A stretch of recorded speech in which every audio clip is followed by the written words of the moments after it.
നമ്മുടെ നാടിനെ തന്നെ നടുക്കിയ കൊറോണ കാലത്തെ ഏകാന്തതയിൽ നിന്നും ഒറ്റപ്പെടലിൽ നിന്നും ഒരു പരിധിവരെ ഈ ക്ലാസ് ഗ്രൂപ്പുകൾ നമുക്ക് ഒരു ആശ്വാസമായിരുന്നു. 84-86 കാലഘട്ടത്തിലെ ഒരു പ്രീ ഡിഗ്രി ക്ലാസിന്റെ റീയൂണിയൻ ആണ് ഇന്നിവിടെ അരങ്ങേറാൻ പോകുന്നത്. ഇതിലെ കഥാപാത്രങ്ങൾ നിങ്ങൾക്ക് നിങ്ങളോട് സാദൃശ്യം തോന്നിയേക്കാം, പക്ഷേ അത് തികച്ചും സാങ്കല്പികം മാത്രം. കാണുക, ആസ്വദിക്കുക ഈ കോളേജ് റീയൂണിയൻ.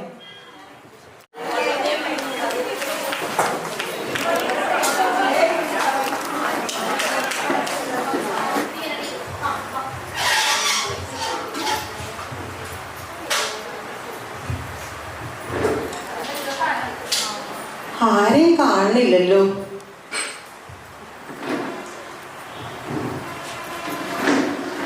സമയം ഇത്രേ ആയിട്ടുള്ളൂ. എനിക്ക് ഇന്നലെ രാത്രി ഉറക്കേ വന്നില്ല. എത്ര വർഷമായി ഈ കുട്ടികളെ ഒന്ന് കാണാൻ കഴിഞ്ഞിട്ട്. അതുകൊണ്ടാണെന്നറിയില്ല, രാവിലെ ഞാൻ ഇങ്ങ് നേരത്തെ ഇറങ്ങി. അവരൊക്കെ ഓരോരോ മേഖലകളിൽ ബിസിയല്ലേ, വരുമായിരിക്കും.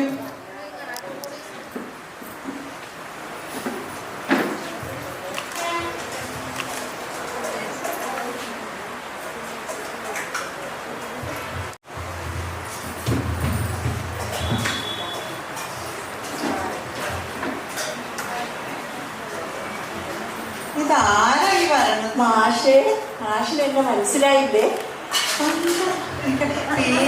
എത്രയും വർഷമായില്ലേ? ഞാൻ മുഖം എനിക്ക് എവിടെയോ കണ്ടതാണ്. പക്ഷെ ഇന്ന് എന്നെ കാണുന്നുണ്ടാവും മാഷെ. ഞാൻ ചന്ദനമഴയിലെ ഊർമിളാദേവിയാണ് മാഷെ.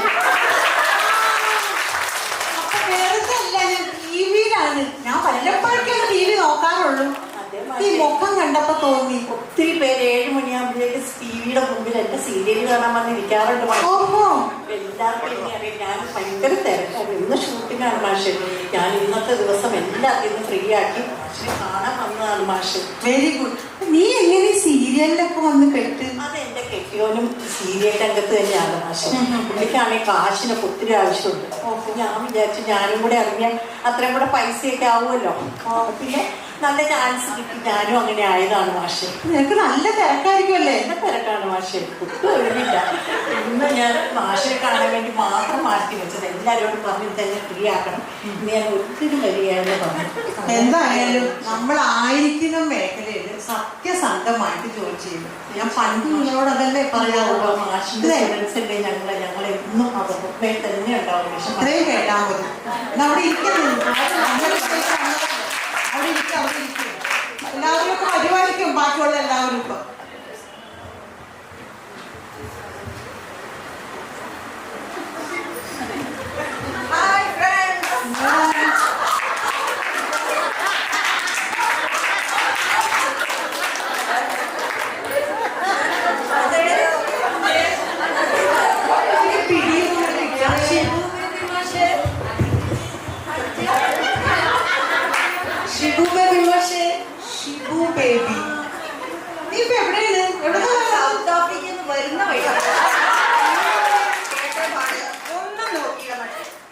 പറഞ്ഞു പിന്നെ അവളെ കണ്ടില്ല.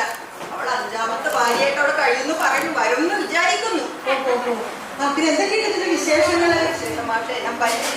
സൗത്ത് ആഫ്രിക്കയിൽ നല്ല ജോലി തരാന്ന് പറഞ്ഞു. പക്ഷെ അവിടെ പള്ളി പാവങ്ങൾക്ക് ഉപ്പുമാവും ജ്യൂസും ഉണ്ടാക്കണ പള്ളിയാ. പക്ഷേ പണ്ട് ഉപ്പുമാവും നിന്റെ വീക്ക്നെസ് ആണല്ലോ, എനിക്കത് അറിയായിരുന്നു. അത് മാഷിന്റെ ഒരു എയിം കൂടെ മതിയായ ആഗ്രഹം കൊണ്ട് ടിക്കറ്റിലൊന്നും നോക്കില്ല, ഇറങ്ങി പോകുന്നു. നല്ല കാര്യം, നല്ല കാര്യം. നമുക്ക് ഇതുപോലുള്ള അവസരങ്ങൾ നമ്മൾ ഒരിക്കലും പാഴാക്കി കളയരുത്. ഇപ്പൊ വരണ വഴിയാണല്ലോ, ഇരിക്കുക, റെസ്റ്റ് എടുക്കുക.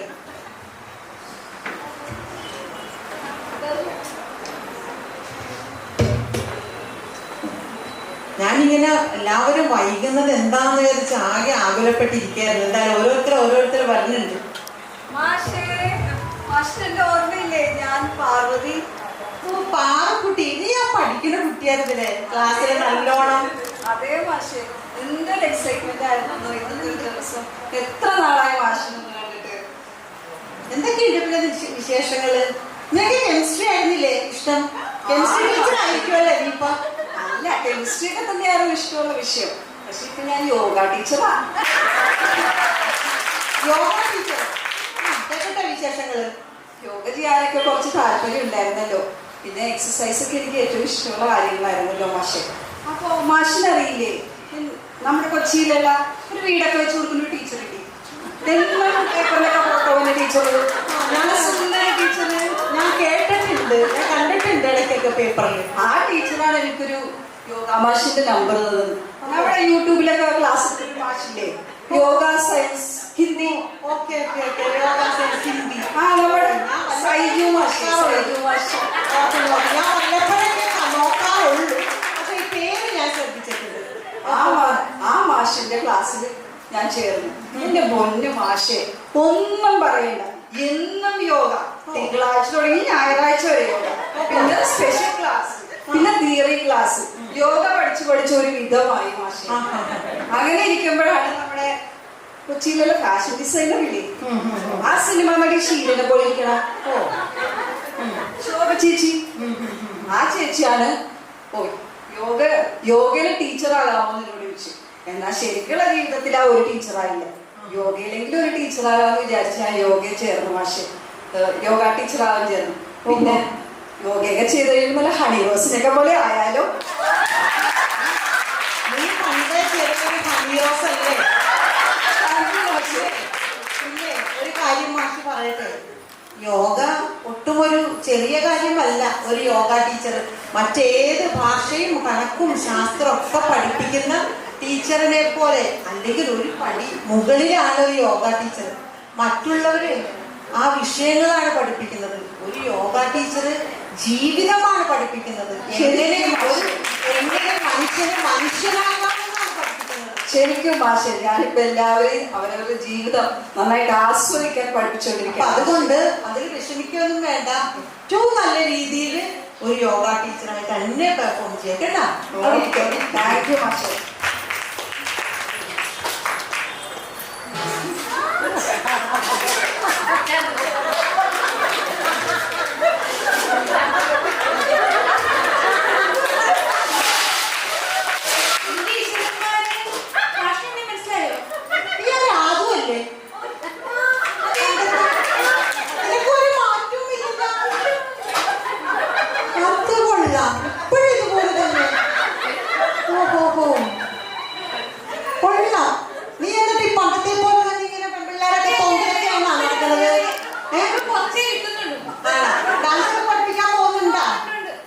നല്ല കാര്യം. എന്തായാലും ഓരോരുത്തരും അവരുടെ ഓരോ ജീവിത വഴികൾ അങ്ങനെ തെരഞ്ഞെടുത്തത്. അതിന് ഇതിൽ വന്നല്ല, എനിക്ക് സന്തോഷമായി. എന്തായാലും എങ്ങനെ അറിഞ്ഞ് ഇവരൊക്കെ അറിയിച്ചല്ലേ ഇതൊക്കെ ഉണ്ടെന്ന്.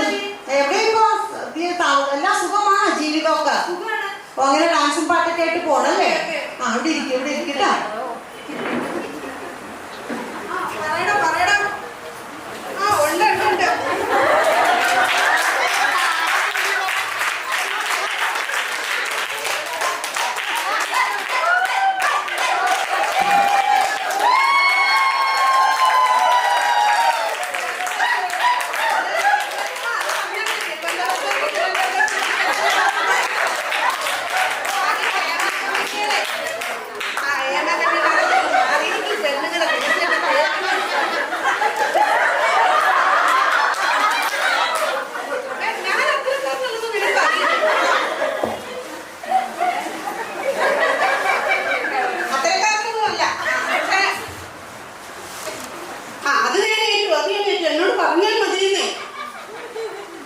ഇന്ന് എനിക്ക് തൃശ്ശൂർ ഒരു മീറ്റിംഗ് ഉണ്ടായിരുന്നു, നെടുമ്പാശ്ശേരിയിൽ വന്ന് ഇറങ്ങിയതേ ഉള്ളൂ. എന്നിട്ട് ഞാൻ ഇപ്പൊ അങ്ങോട്ട് പോവാ, പോയിട്ട് തിരിച്ചു വരട്ടെ. അതൊന്നും വേണ്ട. ആയിക്കോട്ടെ. എന്നാ ശരി, വെച്ചേക്കുവാണേ. പിന്നെ വിളിക്കാം. കുറച്ച് നേരത്തിന് ശല്യം ചെയ്യാതെ. മാഷെ എന്നെ മനസ്സിലായില്ലേ? പണ്ട് രാഷ്ട്രീയത്തിലൊക്കെ ഉണ്ടായിരുന്ന ആളായി തോന്നുന്നുണ്ട്. ഞാൻ ഈ പേര് പത്രത്തിലൊക്കെ ഇടയ്ക്കിടയ്ക്ക് കഴിക്കുന്നുണ്ടല്ലോ. ഈ MLA ആണോ? അടിമാലി. ഞാൻ ഈ പേര് മക്കളിലൊക്കെ എപ്പോഴും പത്രത്തിൽ ഓർക്കാറുണ്ട്. ജീവിതം തിരക്കായി ഒന്നിനും സമയമല്ല. അന്ന് ജയിൽ വിളിച്ചൊക്കെ ക്ലാസ്സിൽ കയറാണ്ട് നടന്നെങ്കിലും ഇന്ന് നീ വലിയ MLA ആയില്ലേ? എനിക്കെന്തായാലും സന്തോഷമായി. എന്തായാലും ഞാൻ പഠിപ്പിച്ചവരൊക്കെ വലിയ വലിയ നിലകളിൽ എത്തിയല്ല. മാഷിന്റെ എന്താ പറഞ്ഞ ശിക്ഷണമാണ് ഞങ്ങളെ ഇങ്ങനെയൊക്കെ ആക്കിയത്. ഇങ്ങനെ ഈ രാഷ്ട്രീയ ജീവിതത്തിലുമൊക്കെ ഈ പരോപകാരമൊക്കെ ചെയ്ത് ഇങ്ങനെ പോകുന്നു മാഷ്. നല്ല തിരക്കായിരിക്കുമല്ലോ നിനക്കിപ്പോ. ഒരു രക്ഷയില്ല മാഷ്. ഭക്ഷണം കഴിക്കാൻ പോലും തിരക്കാം. അതൊന്നും പറയാൻ പറ്റില്ല. ആരോഗ്യം നോക്കണം കേട്ടോ. ഒട്ടും ആരോഗ്യമില്ല മാഷെ. ഭക്ഷണം പോലും സമയത്തിന് കഴിക്കാതെ ഇങ്ങനെ ക്ഷീണിച്ചു പോകും. ഓടിക്കാശ് വന്നിട്ട് അവിടെ ഇരിക്കും. കുറച്ച് നേരം ഒന്ന് റിലാക്സ് ചെയ്യും, റെസ്റ്റ് ചെയ്യും.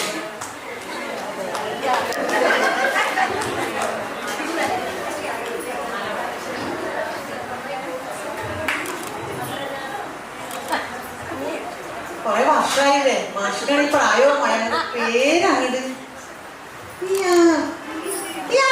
കുട്ടിയല്ലേ? മാഷിന്റെ രസിയാണ്. ഈ അടുത്ത് വന്നപ്പോ എനിക്ക് മനസ്സിലായി. എന്ത് പറയണ രസിയ കുട്ടിയുടെ വിശേഷങ്ങള് മാഷിനെ ഓർക്കുന്നില്ലേ? പിന്നെ നീ നല്ല അനുസരണമുള്ള കുട്ടിയായിരുന്നു പഠിക്കുന്ന സമയത്ത്. ഒരാൾക്കും ഒരു ദോഷവും ഒരു ശല്യവും ഉണ്ടായിരുന്നില്ല.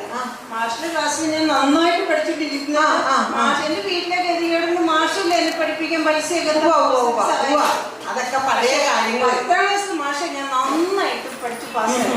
പക്ഷേ ഉണ്ടല്ലോ മാഷ്, എന്റെ പാപ്പേനെ ഒരു ആൾക്ക് ചാമ്പിട്ട് പിടിച്ചിട്ട് എന്റെ കല്യാണം അവർ 5ാമത് ഒരു കല്യാണം നടത്താനായിട്ട് ഒരു അറബി പേർഷ്യന്ന് വന്നു. അയാൾക്ക് 5ാമത്തെ ഭാര്യ. 5ാമത്തെ കല്യാണം.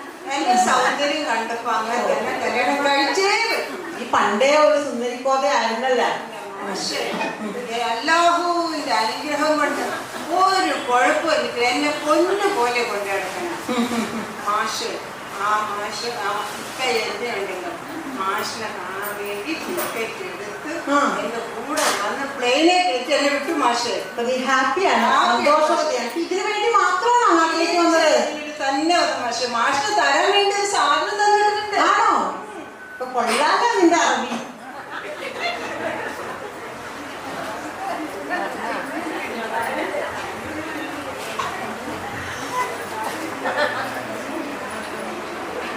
ഒന്നാന്തരല്ല അത്ര മാഷ്. കൊള്ളാം കൊള്ളാം. നിന്റെ ഇക്കായോട് മാഷിന്റെ പ്രത്യേക അന്വേഷണമൊക്കെ പറയണം കേട്ടാ. എന്നെ പെരുത്ത് ഇഷ്ടം മാഷ്. ബാക്കിയുള്ള ഭാര്യമാരുടെ അടുത്ത് പോവുകയില്ല. മിടിക്കാണ് എനിക്കറിയാം. മാഷ് 8 പിള്ളേരുണ്ട്. എന്തായാലും എവിടെ ആയാലും അറബീന് അറബി. ഞാൻ എപ്പോഴും പറയാറുണ്ട്, നമ്മളായിരിക്കുന്ന രീതിയിൽ മറ്റുള്ളവരുടെ ആ നന്മ, ചിലപ്പോൾ കുറ്റവും കുറവൊക്കെ ഉണ്ടാവും, വിട്ടുകൾ ആ നല്ലത് കണ്ട് നല്ല രീതിയിൽ സമാധാനത്തോടെ ജീവിക്കാം. എന്തായാലും ഇപ്പൊ വന്ന വഴിയല്ലേ, ബ്ലോക്ക് ഒക്കെ ഉണ്ടായ വഴിയിൽ അവിടെ പോയി കുറച്ച് നേരം റെസ്റ്റ് ചെയ്യിപ്പോ കേട്ടോ.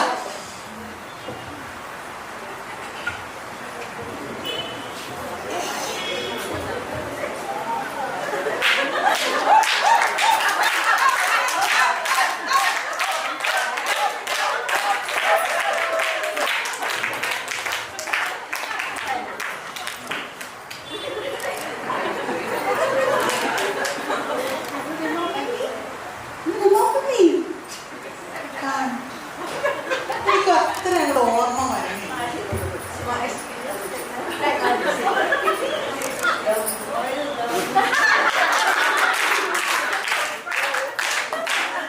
പണ്ടും ഇങ്ങനെ ഇപ്പോഴും ഇങ്ങനെ ക്ലാസ്സിലും ഇതൊക്കെ പഠിക്കൂല. എന്നാൽ ഈ പണികളായിട്ട് നടക്കും. ഇപ്പൊ മനസ്സിലായിട്ട് എനിക്ക് എന്ത് ചെയ്യുന്നു മനുഷ്യ.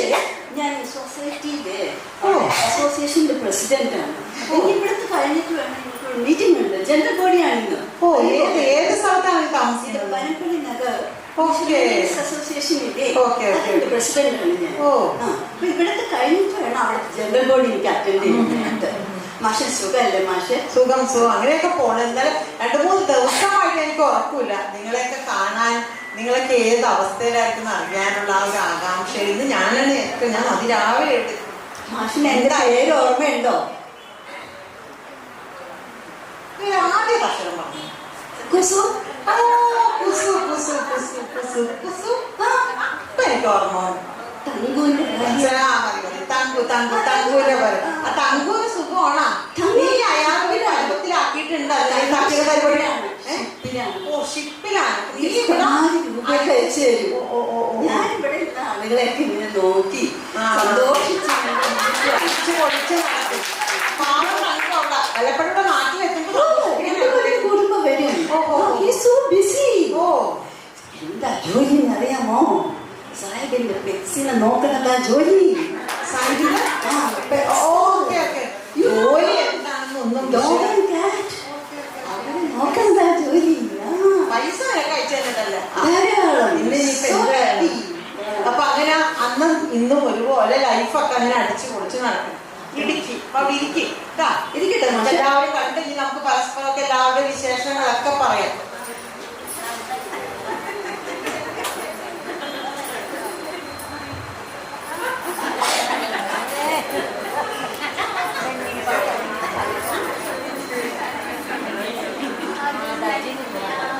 ഓർമ്മയില്ലേ ഈ വേഷത്തില്? ജീവിത സാഹചര്യങ്ങളൊക്കെ ഞാൻ ഈ വേഷമായി. സാഹചര്യങ്ങളുണ്ട്. മാഷല്ലേ പറഞ്ഞത് എല്ലാവരോടും സ്നേഹം വേണമെന്ന്. അത് ഞാൻ പറയാറുണ്ട്. ഞാൻ ആ കോളേജിലെ ചെക്കന്മാരൊന്നും പക്ഷെ മാഷെ ഞാൻ 5 പേരുടെ കൂടെ സിനിമയ്ക്ക് പോയിട്ടുണ്ട്. പക്ഷേ കല്യാണം വന്നപ്പോ അവന്മാരൊക്കെ എന്നെ തേച്ചു. പിന്നെ ആരും ഉണ്ടായില്ല. ഈ ആത്മീയ വേഷം തെരഞ്ഞെടുത്തു. അങ്ങനെ നീ ആത്മീയ ജീവിതം തെരഞ്ഞെടുത്ത നീ ഈ ജീവിതത്തിൽ സന്തോഷവതിയാണോ മോളെ? അത്ര സന്തോഷമൊന്നുമില്ല പക്ഷേ എന്തായാലും നീ ഏതായാലും നീ ജീവിതം തെരഞ്ഞെടുത്തു. കലപ്പയിൽ കൈവച്ചിട്ട് പിന്നിലേക്ക് തിരിഞ്ഞു നോക്കരുതെന്നാണ് ബൈബിളിൽ പറയുന്നത്. ഇനി നിന്റെ ആ പോയ വഴികളിലേക്ക് ഒന്നും നീ പോകരുത്. നല്ല കുട്ടിയാണ്. എല്ലാവരും കൂട്ടുകാരെയൊക്കെ കാണും, സന്തോഷമായിട്ട് വർത്താനങ്ങളൊക്കെ പറയും.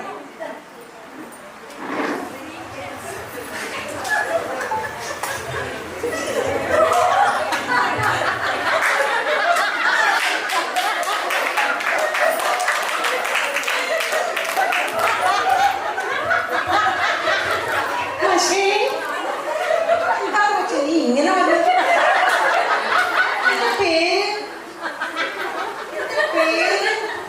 റോഷ്നി. പക്ഷെ ഇപ്പൊ റോഷ്നി പറഞ്ഞാൽ അറിയത്തില്ല. അതെന്താണ്? സിൽക്ക് എവിടെയോ കേട്ടിട്ടില്ല. ഏതോ സ്ഥലത്ത് ബോർഡിലെവിടെയോ ഈ സിൽക്ക് റോഷ്നി എന്നും പറഞ്ഞത്. ഇങ്ങനെ നീ ഇവിടെ എത്തി കാബറ ഡാൻസിന്റെ? ഒരുപാട് കാര്യമുണ്ട്. എന്റെ അമ്മ വർഷം തോറുമുള്ള പ്രസവം കാരണം എന്റെ പണ്ട് നിർത്തേണ്ടി വന്ന മാസം. അങ്ങനെ പിന്നെ ഞാൻ ഈ ഡാൻസ് കുറച്ച് നല്ല കാണാൻ നല്ലതായതുകൊണ്ട് ഒരു സിനിമാകാലം വന്ന് കിട്ടി ഭാഗ്യത്തിന്. പക്ഷെ എന്ത് പറയാനാ, പക്ഷെ 6 മക്കളായപ്പോ അയാൾ തേച്ച്. ഇപ്പൊ തേപ്പിന്റെ ഒരു കാലമാണ്. എന്താണെങ്കിലും ഞാൻ നിങ്ങളോട് പറയാനില്ലേ, നമ്മള് സ്വയം പര്യാപ്തരാകണം. അതെ, ആരെയും മുന്നില് കൈ നീട്ടാൻ പോകരുത്. അതുകൊണ്ട് ഞാൻ ഈ ഡാൻസ് പഠിച്ച് എന്റെ മക്കളെ വളർത്തുന്നുണ്ട്. അപ്പൊ അതുകൊണ്ട് ഇതിന്റെ എല്ലാ കാര്യങ്ങളൊക്കെ ഭംഗിയായിട്ട് പോകുന്നുണ്ട്. ഓക്കെ ആയിട്ട് പോകുന്നുണ്ട്. ഞാൻ വിശേഷങ്ങളൊക്കെ ചോദിക്കുക കൂട്ടുകാരോട്.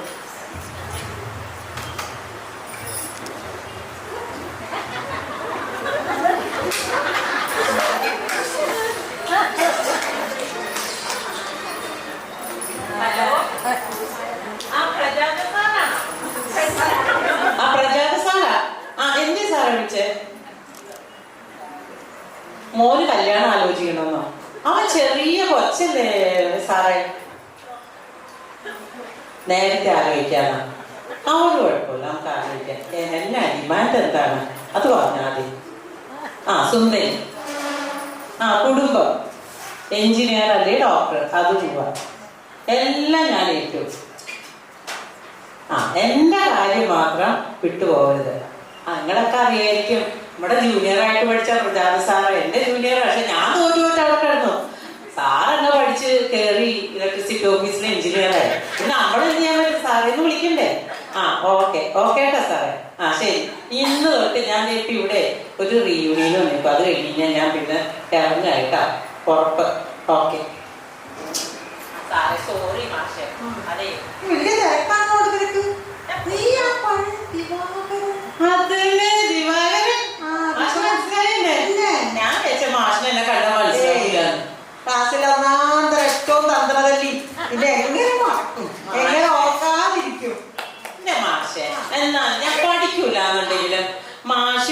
ചായ മേടിച്ചു കൊടുക്കും. അത് ശരി. ഇല്ലേ? അത് ശരി. ഒളിവില് കഞ്ചാവ് ബീഡി മേടിച്ചു അത് ഞാൻ ഇല്ലേ? സമ്മതിച്ചു. അത് ശരിയല്ലേ? അത് ശരി. മാഷിനെ പഠിക്കില്ലെങ്കിലും പരോപകാരിയെ. അല്ല പരോപകാരി ആയിരുന്നല്ലേ ഞാൻ. അതെന്തായിക്കോട്ടെ. അപ്പൊ എന്താണ് നീ ചെയ്യണത്? വലിയ ഫോണിലൊക്കെ വലിയ വർത്താനം കേട്ടല്ലോ. മാഷെ കാര്യം പഠിക്കൂലെങ്കിലൊക്കെ ഉണ്ടല്ലോ. സ്കൂളിൽ പഠിക്കുമ്പോഴേ ഒരുത്തി പുറകെ കൂടി. എനിക്ക് ഇട്ടിട്ട് പോകാൻ പറ്റാത്ത അവസ്ഥയിലായി.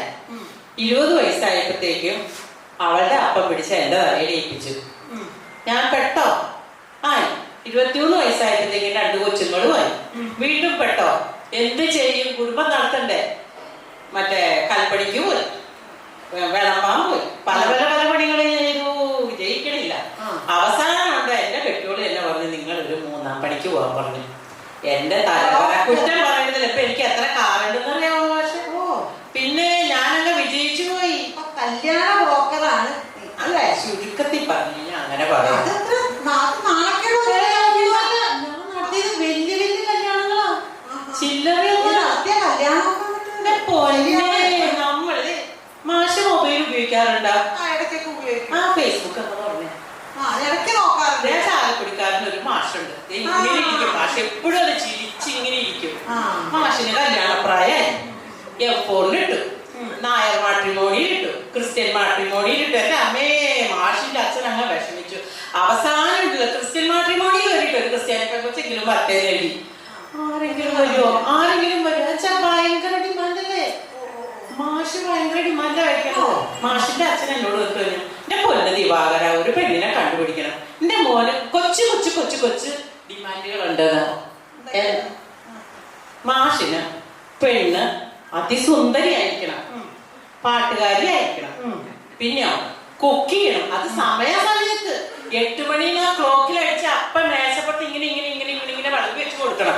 പിന്നെ വൃത്തിയുടെ കാര്യത്തിലോ എന്റെ അമ്മേ, ആ അടുക്കള കുക്ക് ചെയ്തതാണെന്ന് അറിയാൻ പാടില്ല, അതുപോലെ വൃത്തിയാക്കി ഇട്ടേക്കണം.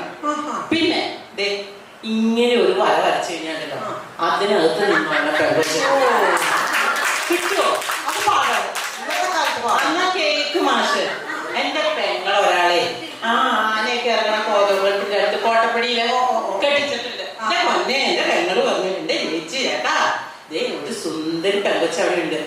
ഒരു മണിമണി പോലെ സുന്ദരി. അമ്മേ, പാട്ടെന്ന് വെച്ച് കഴിഞ്ഞാൽ നമ്മള് ബോധം കെട്ട് വീഴും.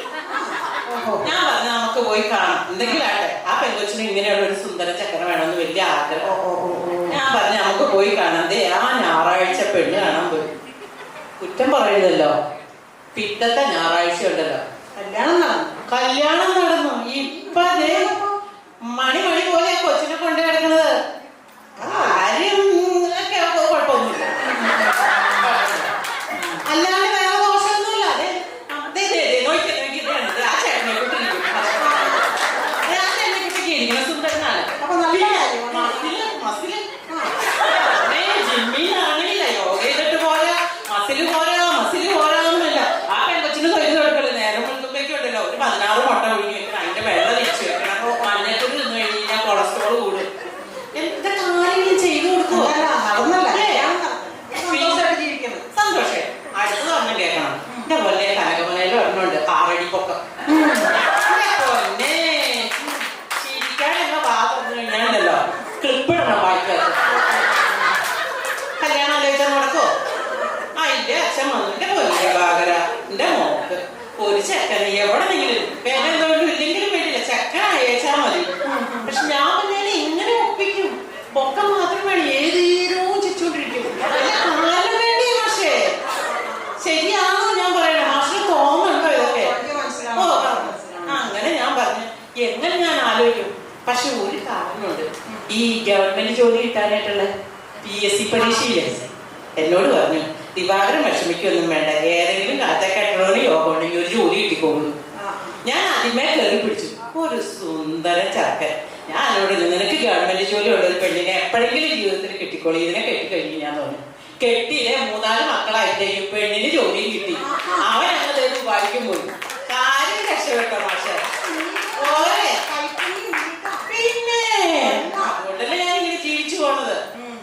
മാഷ് സന്തോഷായില്ലേ? പഠിച്ചില്ലെങ്കിലും ഞാൻ പോലെ എല്ലാവർക്കും ഡോക്ടർ എഞ്ചിനീയറൊക്കെ ആവാൻ പറ്റില്ല. പറ്റില്ല പറ്റില്ല. നമ്മളായിരിക്കുന്ന മേഖലയുടെ ഏറ്റവും പിന്നെ താങ്ക് യു മാഷേ.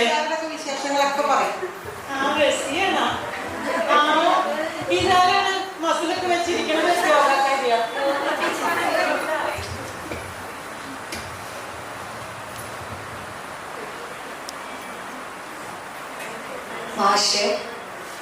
മാഷിന് ഓർമ്മയുണ്ടോ? മാഷിന് നല്ല ഓർമ്മയുണ്ട്. നീ ക്ലാസ്സിൽ ഏറ്റവും മിടുക്കിയായിരുന്നു. പഠിക്കാനും പാടാനും ഡാൻസ് കളിക്കാനും എല്ലാ കാര്യത്തിലും നീ ഓടി മുന്നിലേക്ക് വരും. എനിക്ക് സന്തോഷമായി. മാഷിനെ തന്നെ കണ്ടാൽ തന്നെ മനസ്സിലായിരുന്നു. സുഖമല്ലേ? സുഖം. ഞാൻ മാഷിനെ കാണാൻ വേണ്ടി മാത്രമാണ് ഞാൻ വന്നത്. ഭയങ്കര സന്തോഷമായി മാഷിനെ ഒരു നോക്കി കണ്ടപ്പോൾ. എന്താ ചെയ്യണത് ഇപ്പൊ? ഞാൻ എൻ്റെ റോൾ മോഡല് അന്ന് മാഷായിരുന്നു. അതുകൊണ്ട് തന്നെ ഞാനിപ്പോൾ കെമിസ്ട്രി ടീച്ചറാണ്. തോപ്പുംപടി അവർ ലേഡി സ്കൂളിൽ പഠിപ്പിക്കുകയാണ്. Very good very good. നല്ലൊരു സ്കൂളാണ്. Very good. ഞാൻ കേട്ടിട്ടുണ്ട് ആ സ്കൂളിനെ കുറിച്ച്. പിന്നെ വേറെ എന്തൊക്കെയുണ്ട് വിശേഷങ്ങൾ? എനിക്ക് മാഷിനോട് ഒരു രഹസ്യം പറയാനുണ്ട്. എന്താണത്? കുറേ വർഷങ്ങളായി ഞാൻ എൻ്റെ മനസ്സിലിങ്ങനെ കൊണ്ടു നടക്കുകയാണ്. ഒരു മഴയുള്ള ദിവസം കൊടയിൽ മാഷിനെ ചേർത്ത് പിടിച്ച് ബസ് സ്റ്റോപ്പിൽ കൊണ്ടുവിട്ടത്.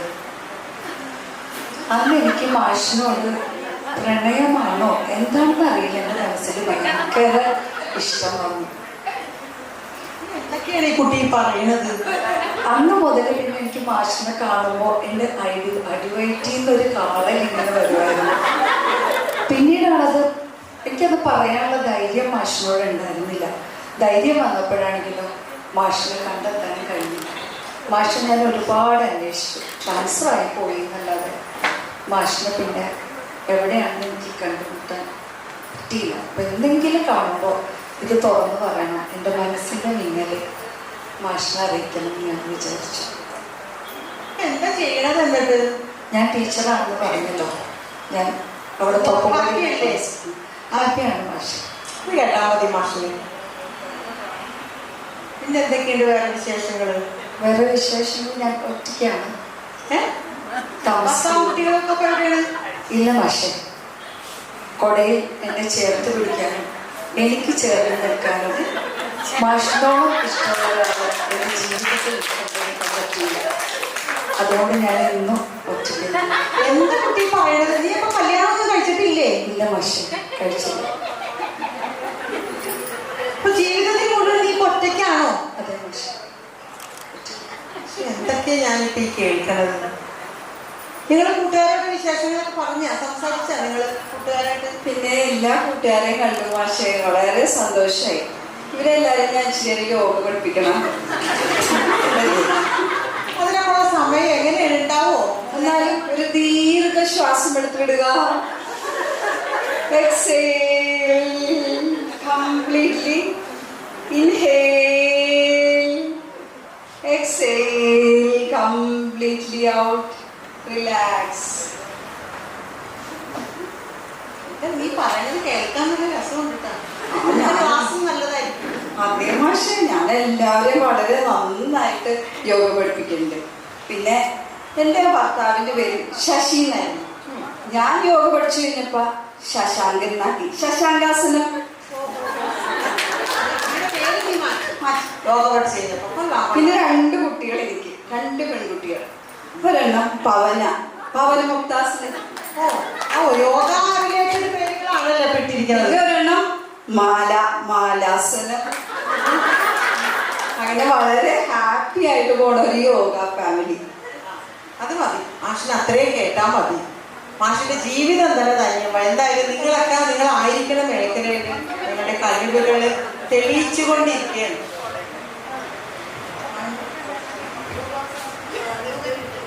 നമുക്കേ നമ്മുടെ മാഷ് കുട്ടികളെ എല്ലാരെയും കണ്ടു, എല്ലാരും ഹാപ്പിയായി. മാഷ് നല്ല രീതിയിൽ പിള്ളേരെ പഠിപ്പിച്ചു. എല്ലാരും ഇപ്പം വിദ്യാഭ്യാസവും കൊണ്ട് ഉയർന്നില്ലെങ്കിലും എല്ലാരും ജീവിക്കാനായിട്ട് പഠിച്ചു. അതാണ് നല്ലൊരു കാര്യം. ഇനി ബാക്കി ഈ ജോലിക്ക് എന്തോ പറയാനായിട്ടുണ്ട്. അതെ മാഷെ, നമ്മൾ ഇന്ന് എല്ലാവരും ഒത്തുചേർന്നില്ലേ ഒരുപാട് നാളുകൾക്ക് ശേഷം. മാഷിന്റെ സ്റ്റുഡൻസിനെ ഒക്കെ കണ്ട് വളരെ സന്തോഷമായി. തീർച്ചയായിട്ടും ഒത്തിരി സന്തോഷമായി. അപ്പൊ നമ്മുടെ ഇന്നത്തെ ഈ കൂടിച്ചേര് ഒരു മെമ്മറബിൾ ഓർമ്മയിൽ എന്നും നിലനിർത്തതാക്കി നിർത്തണ്ടേ? അതിനുവേണ്ടി മാഷ് അതുമില്ല, മാഷ് ഞങ്ങൾക്ക് ഒരുപാട് നല്ല കാര്യങ്ങൾ പഠിപ്പിച്ചു തന്നു. ജീവിതത്തിൽ എല്ലാവരെയും സഹായിക്കണമെന്നും ഒക്കെ ഒരുപാട് നല്ല കാര്യങ്ങൾ. അപ്പൊ നമുക്ക് ഇപ്പോ ഈ അടുത്ത് നടന്ന വയനാട്ടിലെ ദുരന്തം, അതിൽ കഷ്ടത അനുഭവിക്കുന്ന ഒരുപാട് പേരുണ്ട് അല്ലേ? അവർക്ക് ആർക്കെങ്കിലും നമുക്കൊരു വീട് വെച്ച് കൊടുത്താലോ? വളരെ നല്ല കാര്യം. എൻ്റെ കുട്ടികള് ഞാൻ പന്ന് പഠിപ്പിച്ച മൂല്യങ്ങളൊക്കെ ഒപ്പിയെടുത്തല്ല, അതൊക്കെ നിങ്ങൾ ജീവിതത്തിൽ ഉൾക്കൊണ്ടല്ലോ. ഒരുപാട് സന്തോഷമായി. അത് നമ്മൾ ഇതിലേക്ക് ചിന്തിക്കാൻ തുടങ്ങിയല്ലോ. നല്ല കാര്യം. ധന്യമായി മാഷിന്റെ ജീവിതം. ഒരു കാര്യം കൂടി. അത് നമ്മൾ വേണമെങ്കിൽ ആ തോക്കുംപടിയിലെ ടീച്ചറിനെ ഏൽപ്പിക്കാട്ടോ. എന്നാലും മതി. നല്ല കാര്യം. ആ ടീച്ചർ എന്തായാലും ഞാൻ വായിച്ചിട്ടുണ്ട് ആ ടീച്ചറിന്റെ വാർത്തകൾ. നമ്മള് എല്ലാരെയും പരിചയപ്പെട്ടു, എല്ലാരെയും വീട്ടുകാരും മക്കളുടെ കാര്യം ഒക്കെ പറഞ്ഞു. നമ്മുടെ മാഷിന്റെ വിവരം ആരെങ്കിലും നിങ്ങൾ അന്വേഷിച്ചോ? നമ്മുടെ മാഷ് എന്നാ എടുക്കണത്? ഇത്രയും വർഷമായി എന്റെ മാഷിനെ കണ്ടിട്ട്. മാഷ് എന്താ എടുക്കണത്? മാഷിന്റെ കുട്ടികളും ഭാര്യയും ഒക്കെ എവിടെയാണ്, എന്താണ്? മാഷ് അന്നും ഇന്നും ഏകനാണ്. അതെന്ത് പറ്റി? എന്തോ മന്ത്രി